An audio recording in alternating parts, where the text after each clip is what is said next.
chuckle, his friend flinching out of his thought. Adam, hey, he glared at his friend, and an invite guest invading his room at the end of the day. Jason, you're finally back. Adam rolled his eyes, taking off his shoes, throwing it in the corner of the room.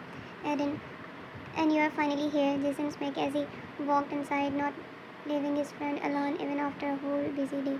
Jason, so what you did whole day? He sat beside his friend, crossing his legs. Eden, didn't you know you were interested in bloody bedtime stories? He groaned comfortably as his back finally hit the bed after a tiring day. Jason, bloody? I was wondering if you visit the beauty instead. He showed his interest and let Eden open his eyes to reality. Eden, I am busy. I have work to do, unlike someone. He glared at his friend who finally rolled his eyes. Jason, a student is supposed to enjoy the vacation and don't act like a victim. You choose to be the one who rules. He taunted his friend who chuckled. Aaron, oh baby, you want me to rule you out of here too? He turned to his side, placing his head over his open palm. Jason, shut up, tell me the truth. You're always out and busy. You aren't secretly meeting her, are you? Aaron shrugged, pulled his upper body towards his friend before wrapping his arm around his shoulder. Jason raised his eyebrow as he looked at his friend's hand on his shoulder and then turned his head to look at him, his face now in front of his. Jason, what? He asked, confused at his friend's strange gaze. Aaron, is my baby jealous? His jaw dropped as he stared at his friend. Jason, the heck? He rolled, trying to remove his friend's hand who disgustingly cupped his shoulder. Jason, you jerk, let me go. As he looked at his grip over his shoulder and then towards him. Aaron, is my baby shy? Despite the warning, he continued to play around only to get his mouth shut by a gentle brush of another pair. Jason, Aaron, you son of an idiot, how could you? He flinched, jumping on his feet as he created a suitable distance from him. Aaron, want me call to my father? He roared, rubbing his hand over the pair of gently cured lips. Jason, it was my first kiss, you fool. He wiped his lip harshly before spitting on the floor. Aaron, he have some manner. He glared off at floor and then at his friend. Jason, count yours first.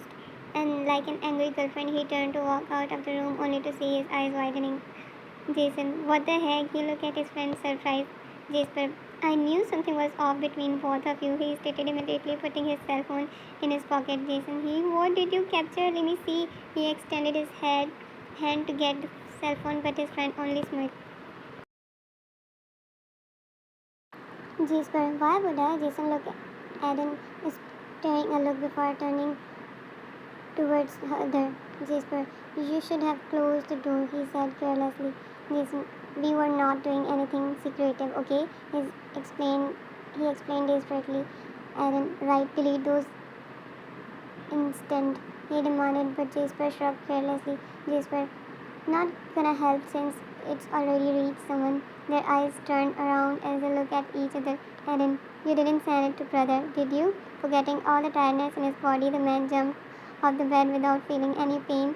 Jasper, I don't know, maybe he put his finger over his forehead, trying like to remember his recently committed deed.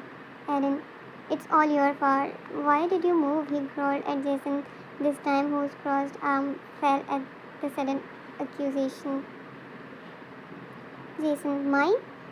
Your soul was turning into a hopeless romantic. Why throwing everything on me? He gasped at his friend. Aaron, who asked you to scream like a hearing woman? Jason, conscious shake as if he heard such words. Jason, hearing women? Aaron D'Souza, he fisted his hand, reducing the distance between them. Aaron, Jason, Scott, they both glare into one another, their eyes moving to their hips, goosebumps spread across their bodies. I'm not coming close to you ever again. Jumping away from the other one, they both shouted.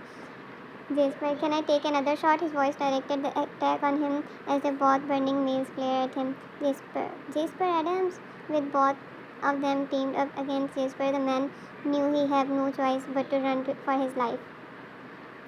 The venue was filled with loud round of applause as the man slipped the engagement ring over her finger. They looked at each other, gaze filled with love and hope. Rowan curled his finger around her hand, not willing to let go as he turned towards the guest. They stood there side by side.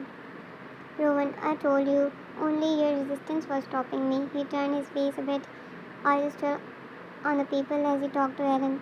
And I didn't knew they would agree so easily. She smiled to the guest. Rowan, they did show resistance, but nobody can stand in front of our love. He entwined their hands, each finger hugging the other as they gazed, the look in each other's eyes exploring the love they have. Ellen, I trust you, but I hope you did not force them. Rowan smiled widely, looking away from the girl immediately. Rowan, don't worry, Ellen. They just surrender in front of our love. The girl frowned at the strange smile over his face, his hand tightening over her. Ellen, this wasn't supposed to be a war, Rowan. They are your family, as soon I will be too. A chuckle vibrated around them. Rowan, and I am not losing any. Trust me, Ellen, everything is balanced here. She nodded her head, not having chance to argue. Ellen, trust, she murmured, smiling at the man living through the big event with a smile. Jordan barged in the room, only to see his younger brother sleeping in the middle of the day. He sighed, turning back towards Mia, the head maid working for them since years. Jordan, why he is still sleeping? Do you not wake him up every day? He interrogated the woman who looked at the sleeping figure. Mia, Mr. De Souza, you know him. His work has been hard on him lately. He only come back after bidding the moon. Jordan rolled his eyes. Jordan, what's so hard about killing bonds of arm dealers? His unpleasant gaze turned traced his brother once more before he exited the room. Jason, brother Jordan, with last few Steve's stare is still remaining. He looked at Jason, who seems to be just arrived. Jordan, if you're here for adding, then you are only wasting your time for that sleepy head. Jason blinked, looking upstairs, then at the man. Jordan put his hand in his jeans, staring at his young man. Jason, we promised to hang out together. Jason looked at the unpleasant look over his friend. His large step reduced the distance between them further. Jason flinched, looking at the man who put his hand over his shoulder. Jordan, since childhood, you are the only person who listened to him like a tail. It's natural that he prioritized your opinion a lot. Jason gulped, knowing what's coming next. Jordan, I'm done promoting him from the semester to another. This is the last one. Make him study. Jason nodded his head, forcing a smile.